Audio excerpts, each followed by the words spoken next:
We have the pleasure of hearing from Professor Timothy Eatman, over there, the delightful shirt. Professor Eatman is a sociologist and scholar from Rutgers University. Prof, I won't read the 4-page bio. I'll keep it to the 2-page one. He's served on multiple boards. He's done extensive research. But I think the most important thing I'll share, and I mean this sincerely from the times I've had conversations with him, is that he's genuinely fascinated and sincerely committed to being with people and learning from people. And I think that might be the best thing I can say to introduce you. So without any further ado, please give a warm round of applause to Professor Eatman. Indeed, that is a great introduction. I'm humbled, and it almost makes me emotional. All of the other stuff is cute, but it doesn't matter when it comes down to it. So thank you. As I begin, I would be remiss not to acknowledge those who have paved the way for us to be here. Not only the planners and organizers and staff of this important gathering. Let's give them a hand. They really deserve. I'm talking about the catering. I'm talking about the AV. Let's really support and encourage them in their work with us. Anyone who has been involved in any planning like this knows it is not magic. Yeah, it requires, I think Di sent me a text at 5:15 this morning. I'm like, my God. So we want to certainly thank the preparers, but I always like to thank the ancestors. I have an abiding sense that if I am walking in my vocation as I should, people around me can sense the regal aura of my African ancestry upon me. And as an African American, I count every opportunity to stand on African soil and to breathe African air as a sacred privilege. Anyone who knows me knows that the first few hours of flight over the Black Sea always provokes me with a deep sense of solemnity as I contemplate the bones of my ancestors, or what remains, and imagine them calling up from the deep, reminding me of their sacrifices and encouraging me to be a good steward of their audacious legacy. It is not a small matter to be with you today. But this is not my first time to Rhodes University. I led study abroad trips for several years when I was a professor at Syracuse University between about 2012 and 2015. And in partnership with the NGO Nkululeko. It was my honor at that time to meet Di Hornby and also Prof. Salim Badat, who was vice chancellor at that time. This was, of course, was before the name Grahamstown was changed to Makanda. Makanda. Please don't fault me that if, when I shared with my family and friends about this trip, I may have mispronounced Makanda, Wakanda,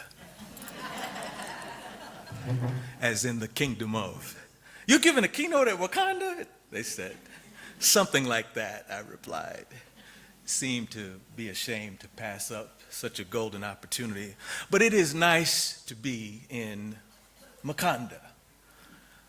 I learned during a chilly but very informative and lovely walking tour yesterday, conducted by future Dr. Claire McCann, that over 200 years ago, the warrior Makanda launched a daylight attack against Grahamstown in a battle. Obviously, OSI did not prevail at that time. However, I'm struck by the temerity of these warriors to launch such a bold attack in broad daylight. Perhaps you can join me in appreciating the metaphorical resonance of this historical reality with the work that we, as publicly engaged scholars, have gathered here to advance. Are we not fiercely pressing back against various forms of dehumanization and subjugation in our effort to envision reparative futures and cultivate humanity? We do this work unapologetically, in full daylight of justice, integrity, and love. I think it's also important at the outset to salute the beautiful First Nations people of the land where I've come. It's been my pleasure throughout this conference to hear time and again presenters in this conference from myriad locations acknowledge and celebrate Native and Indigenous strength, voices, and wisdom. Would that you catch a sweet whiff of Lenape or Onondaga upon me as I travel frequently between Manhattan and Central New York, or Turtle Island, as it is known by the Haudenosaunee Confederacy.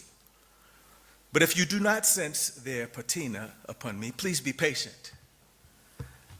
I am aware of and still working on the blind spots and challenges imposed upon me by my colonial education. And like many of you, I remain dedicated and resolved to manifesting the true power of democracy and imagination in my life and in my work. What an important theme we have gathered around here today. Higher education, community engagement, reparative futures for the cultivation of humanity, including a book project. It's really exciting that we have been led to focus on such an important topic. And it is my honor to deliver the last keynote for this important conference. We have been fully nourished by all of the keynotes. I'm thinking of Prof. Keat and his focus on transformative, responsive universities and centering justice as love. Didn't he show off? Prof. Badat raised for us concerns about the so-called engaged university, abstracted from their core purposes of teaching, research, and service. Prof. Tandon challenged us to think about the critical importance of language hierarchies and knowledge maps. Prof. Pafitis challenged us to think about what does it mean to cultivate humanity in higher education now, with a special emphasis on the power of the humanities. Oh, and they shared so much more. But I know that we will all go forward nourished by these insights, wisdoms, and challenges. Each of these thought leaders have provoked us powerfully to wrestle with this theme. So there are advantages and disadvantages to falling last in line. I will not focus on the latter, but I will observe that while my keynote signals the end of this conference, I am reminded that every trip to the motherland for me is a kind of a beginning. And I know that even as we wind down today, we are eager to find ways to leverage and continue, begin again, the great work of amelioration. So I want to use this talk to punctuate some of the points of my fellow keynoters and provide some experiences from my own, some examples from my own experience that I've found important. I'm really going to try to talk generally about three areas, and that would be publicly engaged scholarship, including some emphasis on faculty rewards and the importance of that, full participation, which centers on the nexus of diversity, access, and inclusion, community engagement, and student success. prophetic imagining, which I think is critical to the work of imagining, and also important for the inclusion of the humanities, arts, and design in our community engaged work, and civic love as a practice.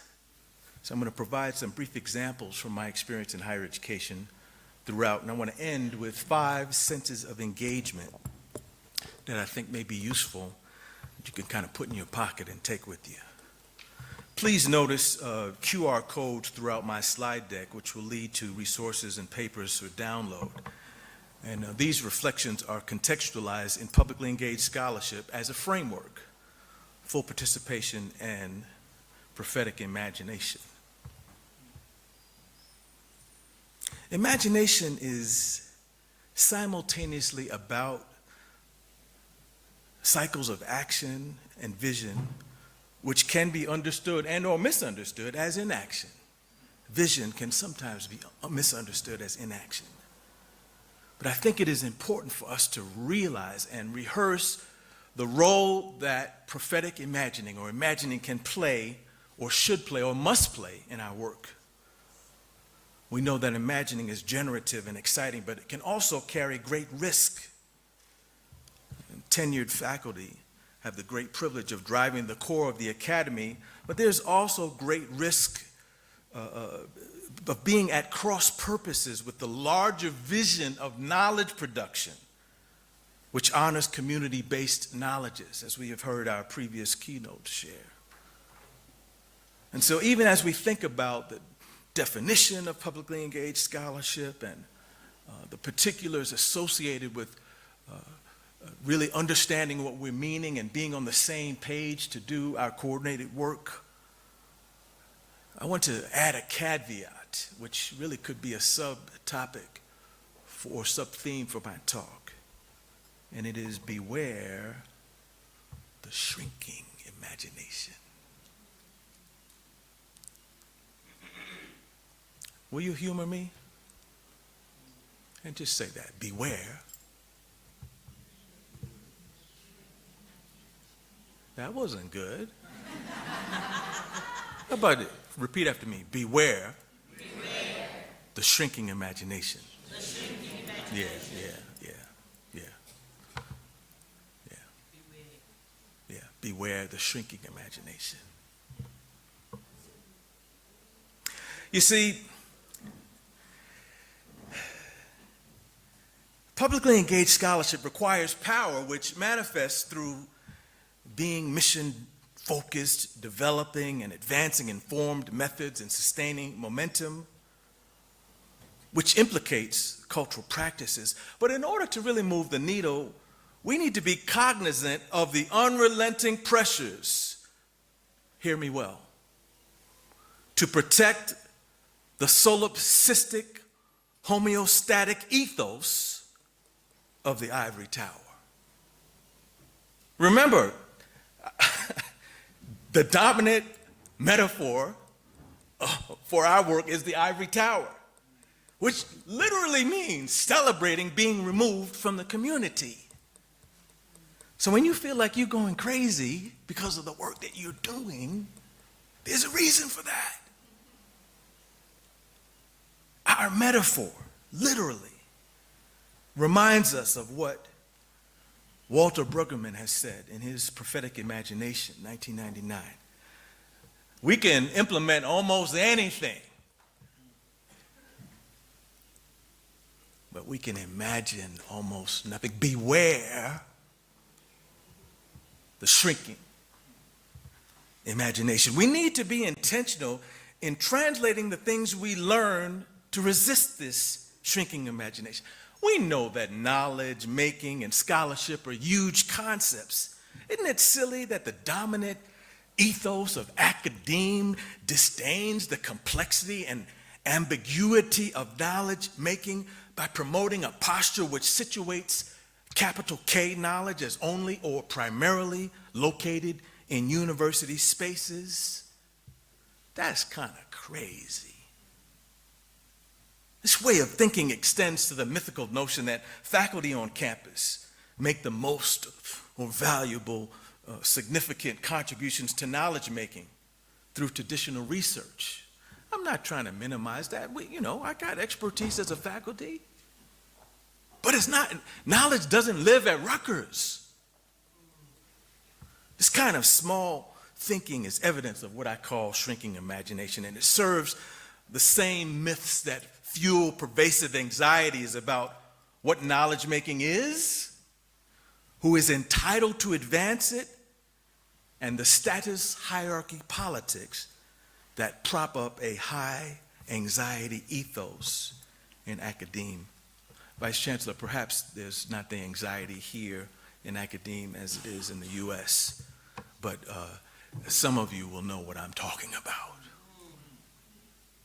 Shrinking imagination manifests when we allow our knowledge-making energy to dissipate into stifling normative practices, pedagogical and otherwise. It is pervasive in the ivory tower, especially as it relates to the ways in which we advance the principles of liberal education. Are you tired of it? We know that the dominant political discourse is replete with evidence of shrinking imagination. Sadly, this is now true, especially in the US context.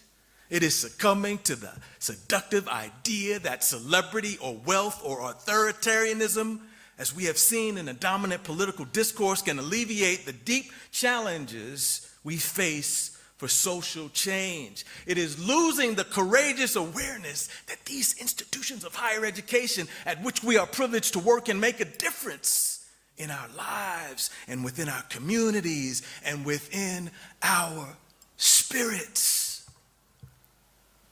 We must find the courage to reflect on, challenging, and change systems that are not working.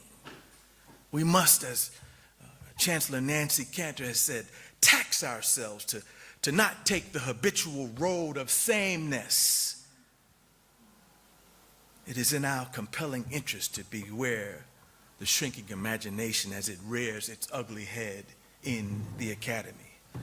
Could it really be that our institutions of higher education, with all of its opportunities and challenges, are unable to do so much more towards serving as transformational catalysts within society? Beware the shrinking imagination. I believe that unless we're willing to be honest about these challenges endemic to our sector, and which have so powerfully been nuanced by the previous keynote, if we're not honest, and if we don't intentionally embrace a full participation mindset, our efforts will yield very little, and that shrinking imagination will take us over.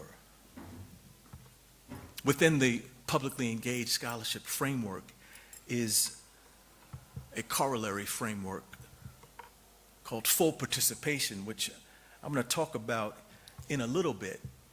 Some scholars in the US and other places have been writing about full participation, and I want to share it in the context of this talk. But first I want to pivot over to an experience that I think has been really meaningful for me to understand how critical the work of cultivating humanity in my scholarship is. And so for 5 years, I had the pleasure of leading a national consortium in the US called Imagining America, Artists and Scholars in Public Life.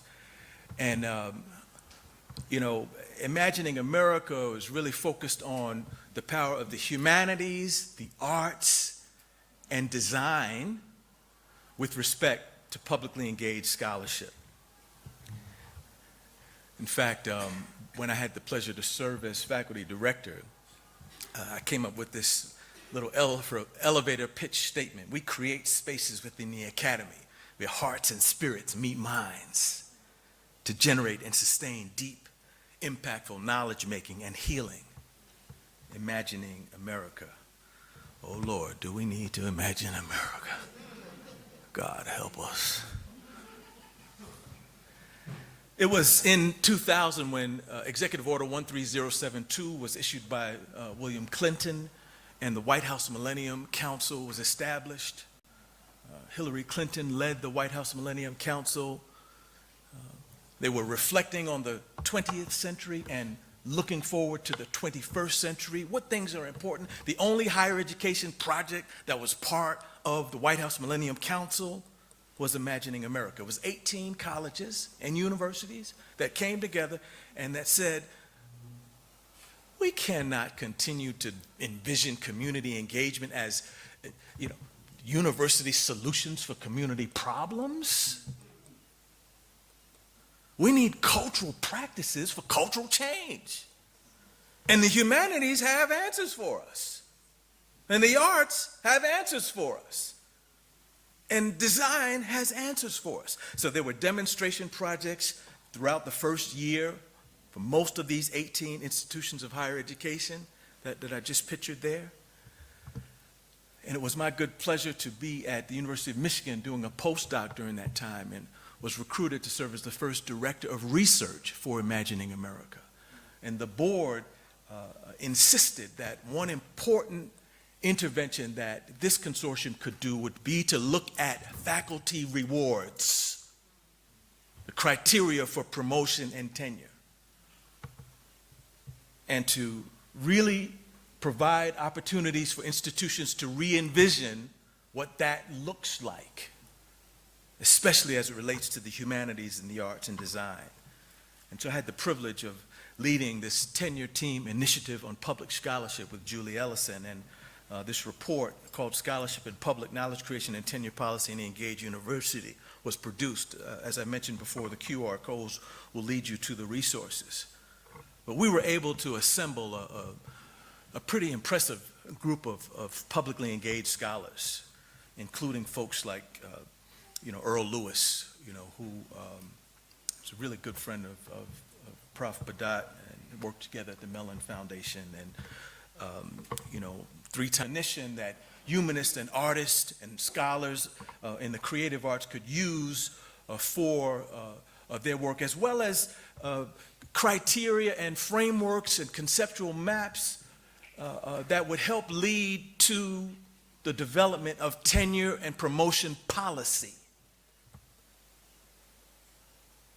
Don't get nervous. I'm not going to spend a lot of time on this concept map.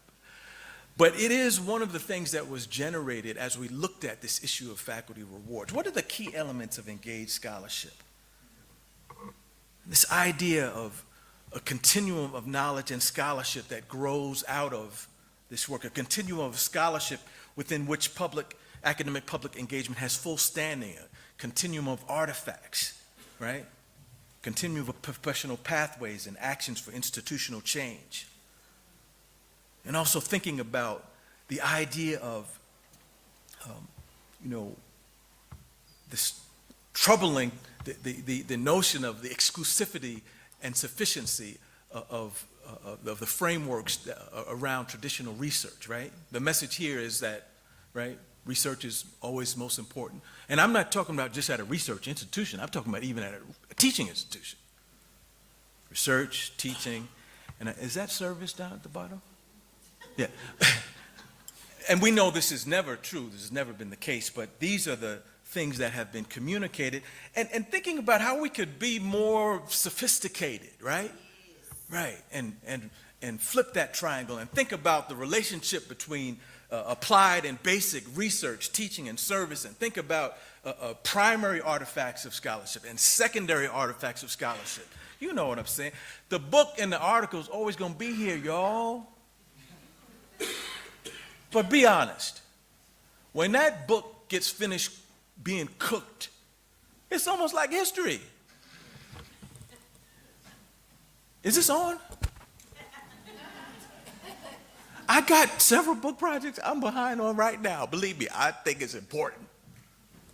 But those syllabi and those technical policy reports, those legal briefs, and we're in the 21st century, for God's sakes. The digital elements, the digital humanities, come on, y'all. We can be more sophisticated than that. Just counting stuff that 5 people read. I'm sorry, that's your mother. 4 people read.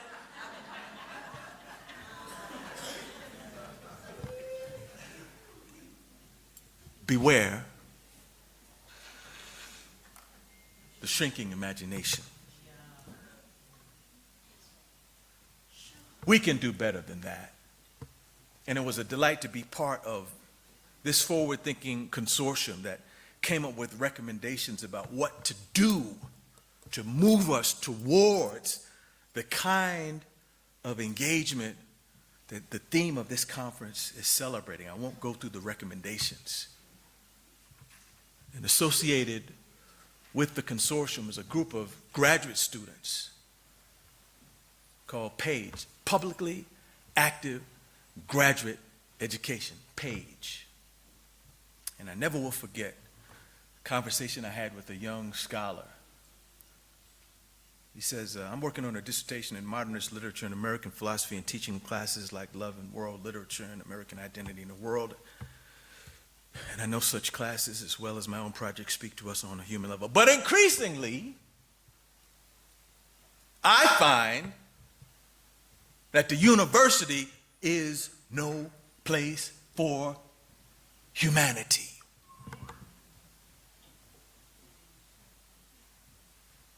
My God. How can we cultivate humanity if our emerging scholars, Dr. Eatman, Prof, is just one, yeah. Talk to me on the side. Reflect on some of your own relationships. I was sitting with a colleague last night who talked to me about how, I'm not trying to embarrass Di, but how she poured into her. She saw her and pushed her to embrace our ideas and advance our ideas and to understand the power of humanity. This work on tenure and promotion led us to pivot to think about the issue of diversity, access, and inclusion. I'm not on American soil, so I can say that. It's so sad. Y'all pray for it, brother. Would y'all pray for me? It's really hard. It's really hard. A sister yesterday told me, she said, you know you could stay here. I would love to stay here. Oh my God. But our work on promotion and tenure, I think organically led us to think about, a more sophisticated notion of full participation.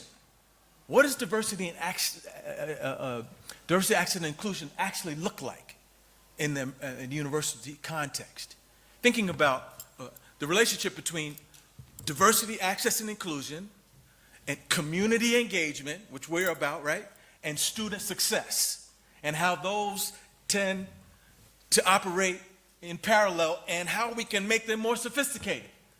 I wish I could go into all the details of the framework. You can see here a white paper that I co-authored with some colleagues, and there's a QR code that can lead you to download the paper. But we wanted to really trouble this idea of full participation and do it in a way that would help us to understand more about what we need.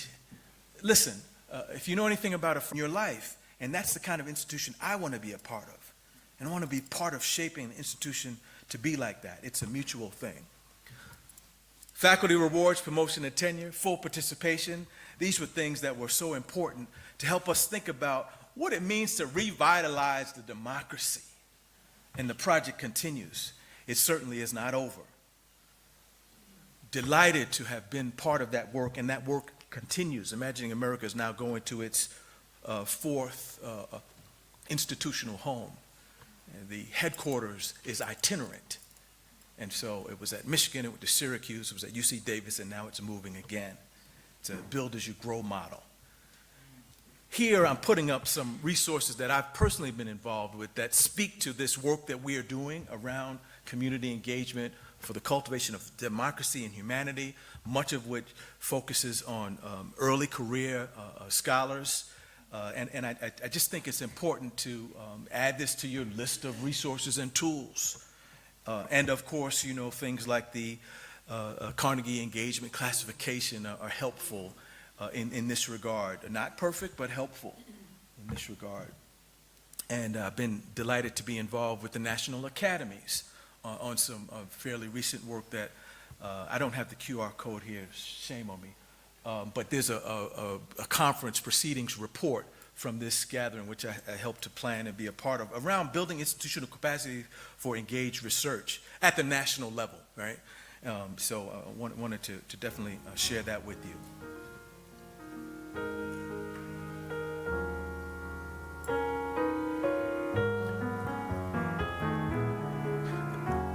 Raise your hand if you know this song.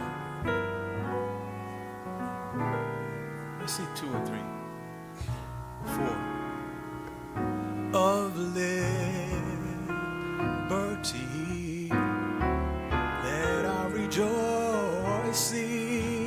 rise high as the listening skies.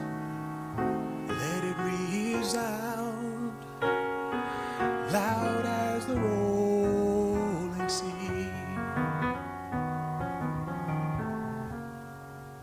This is a precious song. In fact, if you were in the U.S.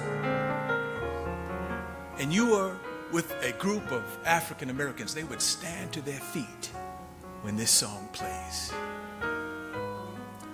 It is a song that I really think of as a soundtrack to the kind of work that we're trying to do. Lift every voice! James Weldon Johnson wrote the words, and his brother, John Rosamond Johnson, put it to music. Sing a song full of the faith that the dark past has taught us. Sing a song. Did y'all hear them singing that song today? Full of the hope that the present has brought us. Facing the rising sun of our new day begun. Let us march on till victory is won. The pianist is a brother named Cyrus Chestnut. He's from Newark, New Jersey. I'm gonna slip this shameless plug in. Rutgers Newark has the largest jazz research archive in the world. So come check us out. But you know, you couldn't be with a professor and not have a task or a challenge, right? So here's challenge number 1. You ready? Here's challenge number 1. I want you to listen to the song again. It's called Lift Every Voice and Sing. You can find it. I want you to read the lyrics. And I want you to reflect on the relevance of its essential message for repair and cultivating humanity. Challenge number 1. They're not going to do it, but at least I offered it. This is my beloved Howard University. Anyone ever heard of Howard University? Yeah. I went to Howard for my master's work. There's something very special about historically black colleges and universities. Both of my daughters went to Spelman College. Spelman got all my money. And I would give it to them twice more. Because it's not a place that built those brown girls hollow. They know who they came from Janet and my home to a place that cultivated them and had mentors like the ones that I mentioned. Anyway, this is my beloved Howard, and when I think about prophetic imagining, and I think about progress and what's possible in higher education, I think of my beloved Howard. And look, I put my pop in the middle of the yard. That's my pop, my paternal grandfather, right? And see, y'all think I'm just old. He's the reason that I got all this silver hair. Pop, okay? Pop had very little education. Pop couldn't own a library card in the Mississippi he grew up in. And this institution of higher education, these institutions of higher education have blessed his grandson. Is this on?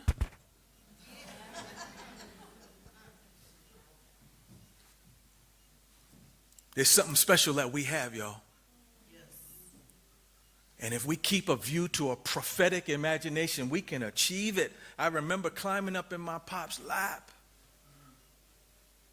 and soaking in his brilliance and listening to him say, boy, you got to get that education. But in order to do it, you have to what? beware the shrinking imagination. And I'm thinking of Prof. Charles reminding us of the importance of the humanities. And so when my imagination is shrinking a little bit, I think about folks like Langston Hughes. He's one of my favorite poets. He says, I dream a world where man, no other man will scorn, where love will bless the earth and peace its paths adorn. He says, I dream a world where all will know sweet freedom's way, where greed no longer saps the soul, no avarice blights our day. World I dream, black, white, whatever race you be, will share the bounties of the earth, and every man is free, where wretchedness will hang its head, and joy, like a pearl, attends the needs of all mankind. Of such I dream my world. How do you handle your shrinking imagination? Oh, Prof, Eatman, my imagination never shrinks.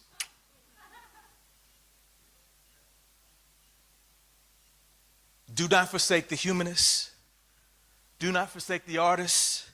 They help us think about how we can deal with this challenge that eclipses too often our ability to be focused and ameliorative and prophetic. Challenges us to think about this question of what kinds of institution of higher education does a strong democracy need? I want you to remember that you are working on that question, even if you haven't framed it in that way. And for every meeting that you're in, I want you to put that question on the table. What kind of institutions of higher education does a strong democracy need? But you know, in order for us to really get to that question, to get to prophetic imagining, we have to think about what really is the work of imagining. And I'm thinking of the keynoters that have preceded me. Each of them touched on the notion of imagining. But I wanted to join them by sharing with you something that we did as a team before we turned Imagining America over to the next headquarters. We did a book project. So this book is available. I think you can see the QR code. I hope it's not cut off, but it's called What is the Work of Imagining? And so what we did is we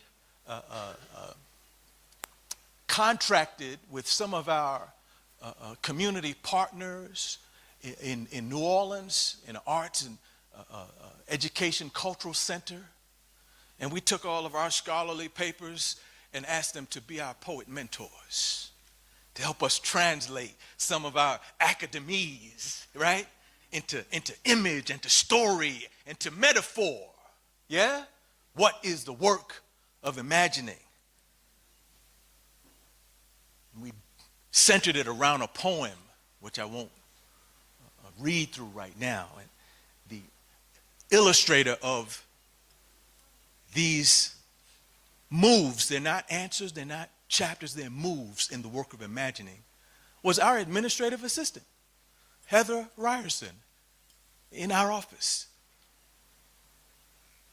And we talked about 7 moves for the work of imagining. The first being letting both hands go. How many parents we have in the room? Yeah? Do you remember when she took that first step?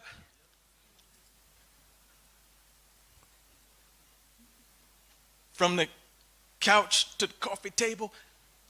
How did she know she could do that? There's a prophetic imagining that was welling up in her spirit every time she watched you. And she said, you know what? I might fall, but Papa gonna be there to catch me, to mentor me. But you gotta let both hands go. I have a new grandson. He's 11 months old. I know you're shocked. I'm so young, grandpa. But Trey is about to walk, y'all. Y'all pray for my daughter and her husband. Trey is about to put it on them. You understand what I'm saying? Yeah. Letting both hands go. It's a critical aspect, a move in the work of imagining. You have to be willing to let both hands go, but you can't stop there. Our poet mentors helped us to value our method and our rigor and to come up with language conjugating freedom. The way you get free is by you go deep in your discipline and you know what you're talking about. Yeah? Conjugating freedom.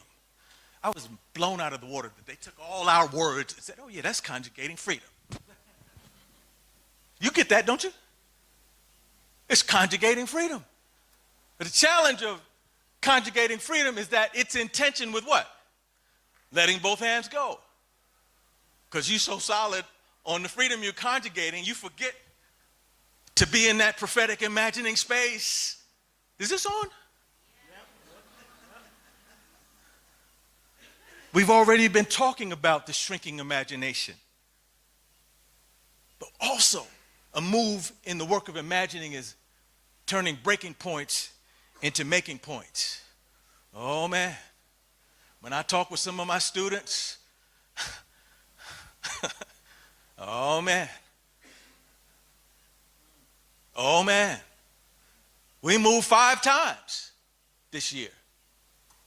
Do you know that moving is up there on the stress scale with losing a loved one? And they still came to school. They still came to college.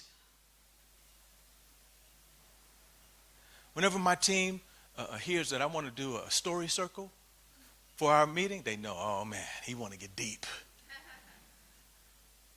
But why do we think that our outcomes could be very different if we meet in the same way all the time? It's insanity.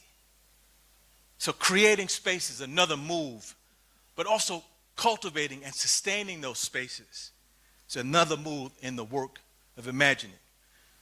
And inviting boundless infinities to those spaces and work is critical. So, challenge number 2. You got challenge number 1, right? Anybody remember what it was? The song, yes. Challenge number 2. Identify 3 things in your work that tend to move you toward shrinking imagination. I know you may not have any, but talk to your friend. You follow what I'm saying? I mean, sometimes I talk about my colleagues that are in tight network with, and they be like, Tim, that's dumb. That's a short-term idea. You need to be thinking about a marathon notion of what we need to do with that budget. Does that make sense? But you cannot do it alone. You have to do it in the context of support and encouragement. Reflect on your practice and generate strategies to secure, restore, and elevate prophetic imagination. I hope you'll take me up on some of these challenges. Well, Dean Eatman, Mr. Prophetic Imagination, what are you imagining? I'm glad you asked. Oh man, I don't have the time, but at Rutgers Newark, we've been real blessed to have great leadership that is not just talking about the importance of community engagement. One of the things that Nancy Cantor led from her strategic vision was an honors college, a residential honors college that focuses on social justice, called the Honors Living Learning Community. It was my privilege to be the inaugural dean of the Honors Living Learning Community. We built it from the ground up, including an $80 million building where the students live, and their major is in biology, or it's in urban planning or psychology or philosophy, whatever, but their minor is in social justice. So they get 4 years of free room and board after they go through and are successful in the process for admissions. Some people look at that, all that brownness, and they're like, oh, that's the diversity honors program. No, it's not. No. That's what we're trying to do to revolutionize honors, cultivate talent, and engage communities. Why don't we take the very top cherry idea of the academy, honors education, and focus social justice around that? Revolutionize honors. If you can pass the standardized test, and your mama been paying for you to do prep courses from you as a kid, you should do well on the test. That means you're practiced at taking the test. That doesn't mean you're honors. So we want to think about, if we want a strong democracy, we need to put our hands to the backs of these young people who care. My students got into Duke, they got into Syracuse and Michigan, but they want to stay in Newark, their home, and make it better and contribute to it.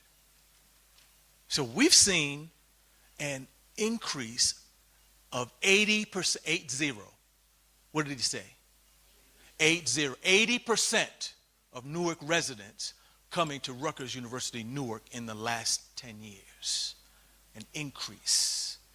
People feel like they belong. And so it's important for us to recognize. Rutgers is redefining the approach to honors Just a short education video, give you a with an flavor. inclusive program that welcomes students from all walks of life, where age is just a number, and it doesn't matter where you are in your academic career. Whether just starting out or starting over, our students hail from 6 continents, with 50% joining from our own home community. They come together to live, learn, innovate, and strive to improve our society. These are the leaders of the future. Many of Rutgers University Honors Living Learning Community students have experienced the nation's greatest challenges and inequities firsthand. Every HLLC scholar has not only achieved academic excellence, but has also demonstrated a commitment to creating a more just and equitable society. Working with an admissions panel that includes community partners, Rutgers uses a holistic, interactive vetting process to select the types of students who will shape our society for the better. As an anchor institution, Rutgers is committed to contributing to our home city through intentional programs that have a meaningful impact. Along with the required minor in social justice, the HLLC curriculum embeds hands-on coursework in our city by collaborating with community residents, stakeholders, and local business partners. Faced with real problems, students are envisioning and implementing actual solutions. By adopting this nationally recognized model for honors education, we are not only providing valuable support to our local community, but also nurturing the next generation of leaders. I'm so delighted to be a part of this prophetic imagining within higher education that requires troubling the sameness that we're accustomed to, requires us to look at the admissions process. I wish I could go into the details about the 3 hours that we spend with the students, watching them interact and choosing cohorts of 70 out of 1,200 each year to be part of the Honors Living Learning community. And a third of those students are transfer students from community colleges. So their award is 2 years. But think about it. Those students have aged out of the foster care system. Some of them are parents. Some of them are veterans. Some of them are returning citizens. The reason I have this white here also is they're 35-year-olds and 17-year-olds living and learning together. My nervous system needs some adjustments, right?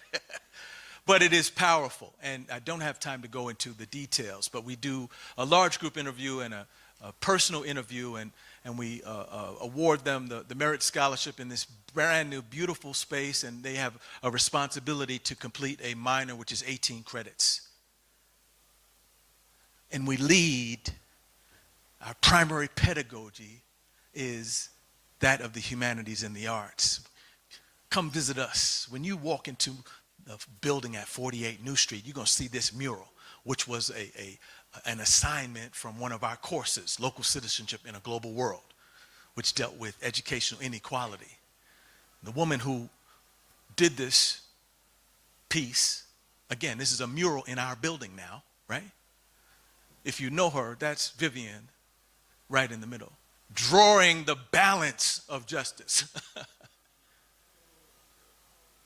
With the community creeping out of the shadows. Y'all see it? Climbing up her body.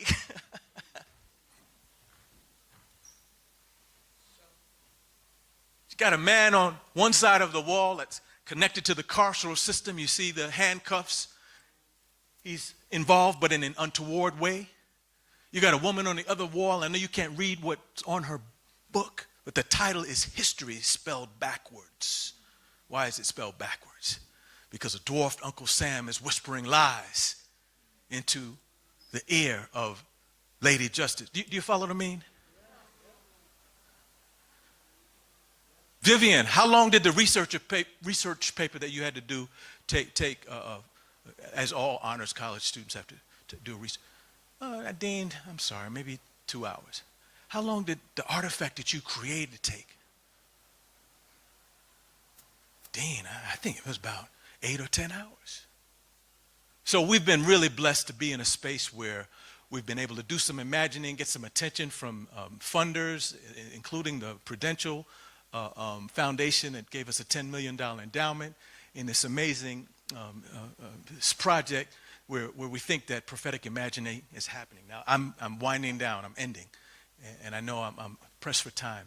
Before I go, I want to add to those 2 challenges an invitation. If you haven't heard about Civic Love, I want you to check it out. Because there are 36 questions that the National Public Housing Museum has developed that are really useful when you're creating spaces where you can engage around how to make a commitment to each other for common good. If we had time, I would model it, but check out the QR code and check out those options, and I think it can be a powerful tool for you to add to your toolkit. And I'm ending. Do me a favor, just touch somebody next to you. You don't have to hold them, just touch them.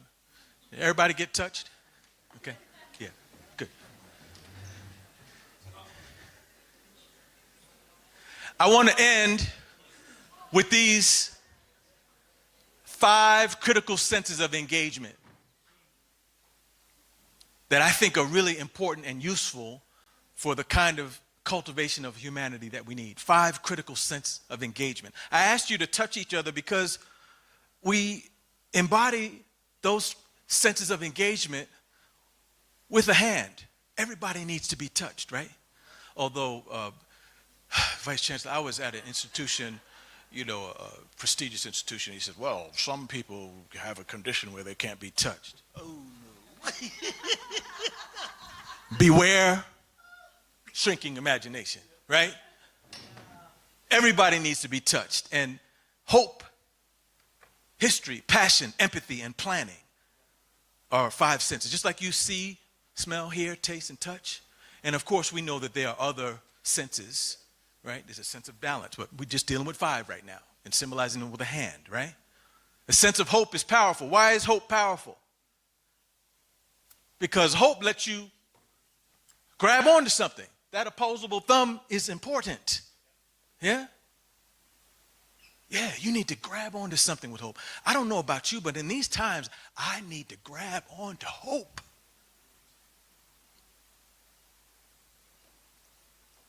That pointer finger is a sense of engagement that I call the sense of history. It lets you point back to the past and make some sense of how we got from the past to the present. It's not a mystery. It's how we planned it. Is this on? But it also lets us point what? To the future. Hope, history, passion is the tall finger, right? It's like oil in the engine of hope. Yeah? Reminds us of why we get up early and stay up late and stay engaged in these powerful ways. Hope, history, passion, these senses of engagement. Empathy is the ring finger. If I make it to August 20th, my queen and I will have 32 years of marriage. Clap for me, pray for her. Can you imagine living with me? Can you imagine living with me? But that ring finger reminds you that passion is not all you need. It's important. But you got to get on it every day. Yeah? But it's not only in a marriage context. We know the answer to your family member's cancer could be in the head of a kid in a location. Hope, history, passion, empathy, and the last one is planning. That little pinky finger, the details, it reminds us of how important it is to do the planning. I was able to do this because one of the Imagining America Page fellows, who's now a tenured professor, approached me and said, we need to visualize that concept. And this brother, his name is Nick Suzanis, did the first dissertation in comic book form.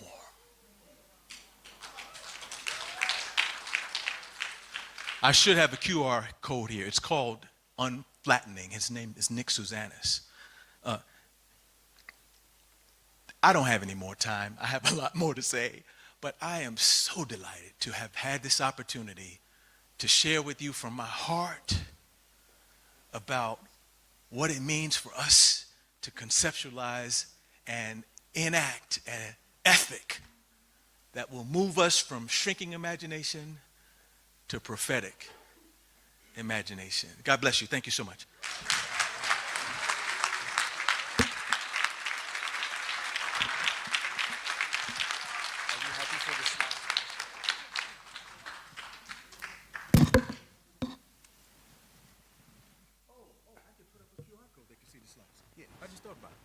Yeah, the brother's asking me about sharing the slides. It's a Prezi, and one of the nice things is that you can go here. This QR code will take you to the actual slides. Yeah.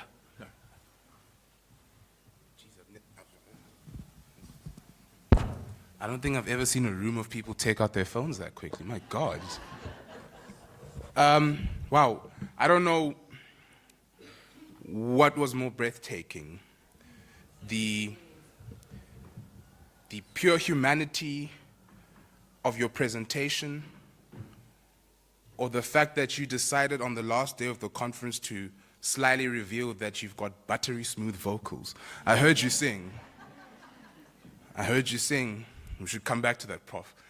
Unfortunately, oh hell no, I lost already once. I'm not touching this. That's him. I just know that for next conference day, we're starting with a special number from Prof. Tim. Thank you very much, Professor.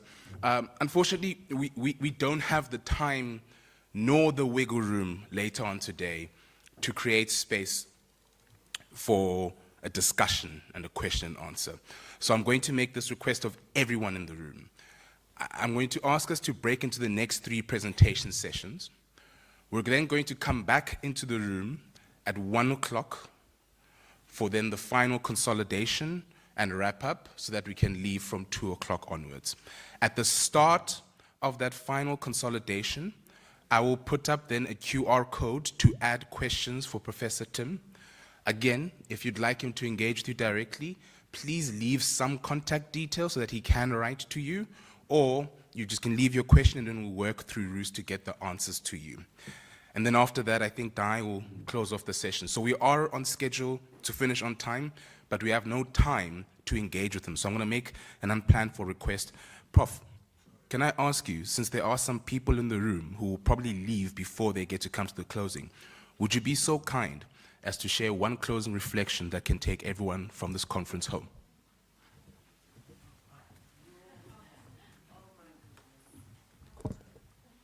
Beware.